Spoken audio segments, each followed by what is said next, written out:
ഞാൻ നിൽക്കുന്നത് Bekur higher secondary സ്കൂളിൻ്റെ മുമ്പിലാണ്.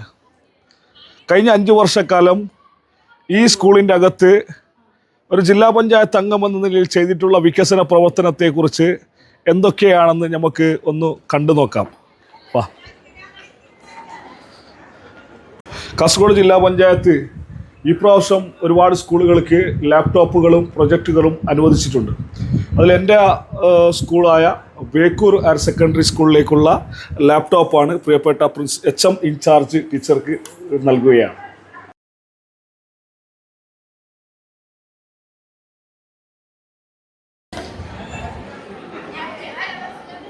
സെക്കൻഡറി വിഭാഗത്തിലേക്ക് പുതിയ കെട്ടിടം യാഥാർത്ഥ്യമാക്കാൻ സാധിച്ചിട്ടുണ്ട്. പുതിയ കെട്ടിടം യാഥാർത്ഥ്യമാകുന്നതോടുകൂടി ഹയർ സെക്കൻഡറി ഡിപ്പാർട്ട്മെൻറ്റ് മുഴുവനായി ഈ ക്യാമ്പസിൻ്റെ അകത്ത് തന്നെ നമുക്ക് കൊണ്ടുവരാൻ സാധിച്ചു. ബ്ലോക്കിൻ്റേക്ക് അതിനു മുകളിലേക്ക് 3ാം നിലയിലേക്ക് പുതിയ കെട്ടിടം കൂടി പണി നടന്നുകൊണ്ടിരിക്കുകയാണ്. ഹയർ സെക്കൻഡറി വിഭാഗത്തിലെ ഓഫീസ് റൂമാണ്, പ്രിൻസിപ്പാൾ ഇരിക്കുന്ന ഓഫീസ് റൂമാണ്.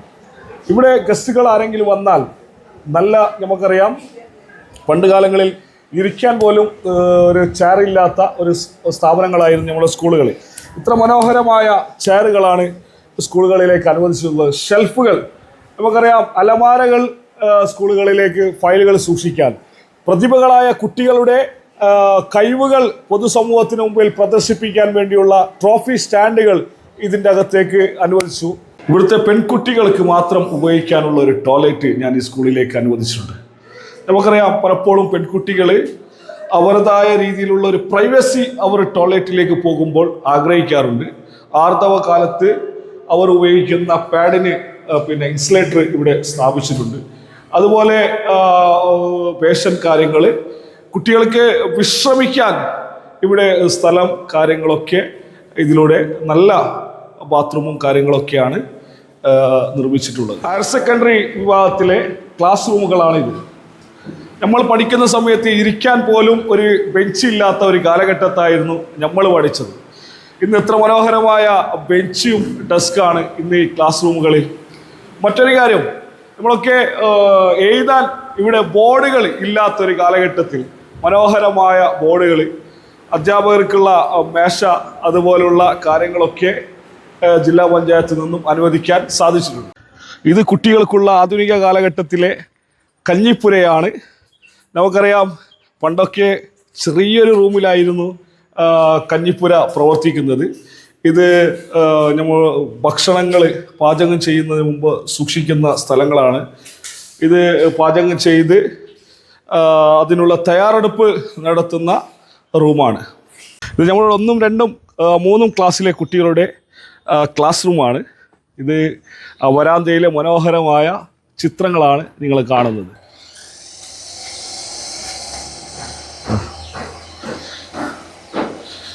ബേക്കൂർ സ്കൂളിലെ 1ാം ക്ലാസ് എത്ര മനോഹരമാണെന്ന് നിങ്ങൾക്ക് കണ്ടാൽ തന്നെ മനസ്സിലാകും.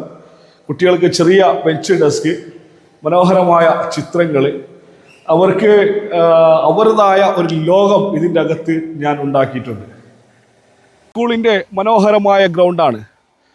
ഞാൻ പലപ്പോഴും ആലോചിച്ചിട്ടുണ്ട്, ഈ ഗ്രൗണ്ടിലേക്ക് നല്ലൊരു തുക അനുവദിച്ച് നല്ല മനോഹരമായ ഗ്രൗണ്ട് ഉണ്ടാക്കണമെന്ന്. പക്ഷേ അപ്പോഴാണ് ഇവിടെ പുതിയൊരു ബിൽഡിംഗ് വരുമ്പോൾ അതിൻ്റെ സ്ട്രക്ചർ കാര്യങ്ങളൊക്കെ ആ ബിൽഡിങ്ങിൻ്റെ പണി പൂർത്തിയാക്കിയതിന് ശേഷം ചെയ്യാമെന്നുള്ള ഒരാലോചനയിലേക്ക് എത്തിയത്. എത്ര മനോഹരമായിട്ടാണ് ഈ ഗ്രൗണ്ട് നിൽക്കുന്നത്. പുതിയ ബിൽഡിംഗ് വരുമ്പോൾ ആ ബിൽഡിങ്ങിനെ ഉൾപ്പെടുത്തിക്കൊണ്ടുള്ള ഒരു ഡിസൈൻ ചെയ്യാമെന്ന ഒരു ആഗ്രഹം എൻ്റെ മനസ്സിൽ വന്നു. അതുകൊണ്ടാണ് ഇതിൻ്റെ നവീകരണത്തിന് പ്രൊപ്പോസൊക്കെ ജില്ലാ പഞ്ചായത്തിലുണ്ട്. നമ്മളൊരു എസ്റ്റിമേറ്റ് തയ്യാറാക്കി നൽകിയാൽ മതി. RMSൻ്റെ പദ്ധതിയിൽ ഉൾപ്പെടുത്തി 2 നില കെട്ടിടമാണ് പണിതിട്ടുള്ളത്. കുടിവെള്ളം വിതരണം ചെയ്യാൻ വേണ്ടിയുള്ള RO പ്ലാന്റ്, കുട്ടികൾക്ക് ഭക്ഷണം ഇരുന്ന് കഴിക്കാൻ വേണ്ടിയുള്ള ഡൈനിങ് ഹാളാണ്. എത്ര മനോഹരമായിട്ടാണ് ഈ ഡൈനിങ് ഹാളിൻ്റെ നിർമ്മാണം. ഇവിടെയൊക്കെ ഭാവിയിൽ അനുബന്ധ വർക്കൊക്കെ നടക്കാൻ പോകുകയാണ്. ഇവിടെ കുട്ടികൾക്ക് ഇരുന്ന് ഭക്ഷണം കഴിക്കാൻ ഡൈനിങ് ഹാളും പ്രകൃതിയെ ആസ്വദിച്ച് കഴിക്കാൻ വേണ്ടിയുള്ള ഒരുക്കങ്ങളും ഇവിടെ നടക്കാൻ പോകുകയാണ്. സ്കൂളിൽ രൂക്ഷമായ കുടിവെള്ള ക്ഷാമമുണ്ടായപ്പോൾ ആ പരിസരത്ത് എവിടെയും വെള്ളമില്ലാത്തപ്പോൾ തൊട്ടടുത്ത സ്ഥലത്ത്, സർക്കാർ സ്ഥലത്ത് മനോഹരമായ ഒരു ഇടപെടൽ നടത്തി ബോറും ഷെഡും പുറത്താണ് ഉണ്ടാക്കിയിട്ടുള്ളത്. ഇവിടുത്തെ പുതിയ കെട്ടിടത്തിൻ്റെ പ്രവൃത്തി ആരംഭിച്ചു കൊണ്ടിരിക്കുകയാണ്. ഇതൊരു 3 വർഷം മുമ്പ് ഇവിടെ വരേണ്ട ഒരു ബിൽഡിംഗ് ആയിരുന്നു. ഞാൻ ജില്ലാ പഞ്ചായത്ത് അംഗമായതിനു ശേഷം ഫണ്ട് അനുവദിച്ച് ഇതിൻ്റെ ടെൻഡർ നടപടി പൂർത്തീകരിച്ച് വർക്ക് ആരംഭിക്കുമ്പോഴാണ് ഞാൻ മനസ്സിലാക്കുന്നത് ഗ്രൗണ്ടിൻ്റെ നടുവിലാണ് അന്നുണ്ടായിരുന്ന ഒരു അധ്യാപകൻ എസ്റ്റിമേറ്റ് എടുക്കാൻ ഇതിൻ്റെ ഉദ്യോഗസ്ഥന്മാർ വന്നപ്പോൾ കാണിച്ചു കൊടുത്ത സ്ഥലം. വർക്ക് ആരംഭിക്കുമ്പോൾ ഞാനത് വന്ന് തടഞ്ഞു. ഒരു കാരണവശാലും ഗ്രൗണ്ട് കുട്ടികൾക്ക് കളിക്കാനുള്ളതാണ്, അതൊരിക്കലും വിട്ടുകൊടുക്കാൻ പാടില്ല. അങ്ങനെ ടെൻഡർ നടപടിയൊക്കെ ക്യാൻസൽ ചെയ്ത് പുതിയ സ്ഥലം കാണിച്ചു. അതാണ് ഈ സ്ഥലം. ഈ പുതിയ സ്ഥലം കാണിച്ചു.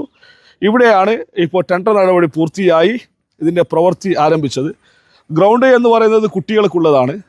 അവിടെ ബിൽഡിംഗ് കെട്ടാനുള്ളതല്ല. അന്നത്തെ അധ്യാപകൻ അതെന്തുകൊണ്ട് അദ്ദേഹം അവിടെ ആ സ്ഥലം കാണിച്ചു എന്ന് എനിക്കറിയില്ല. പക്ഷേ ഗ്രൗണ്ട് നഷ്ടപ്പെടുന്നത് കൊണ്ട് ബിൽഡിങ്ങിൽ വരുന്നത് ലേറ്റായാലും പ്രശ്നമില്ല, ഗ്രൗണ്ട് നിലനിർത്തണം എന്നുള്ളൊരാഗ്രഹം കൊണ്ട് ഇത് 2-3 വർഷം മുമ്പ് വരേണ്ട ബിൽഡിംഗ് ഇപ്പോഴാണ് ഇതിൻ്റെ പ്രവൃത്തി ആരംഭിച്ചത്.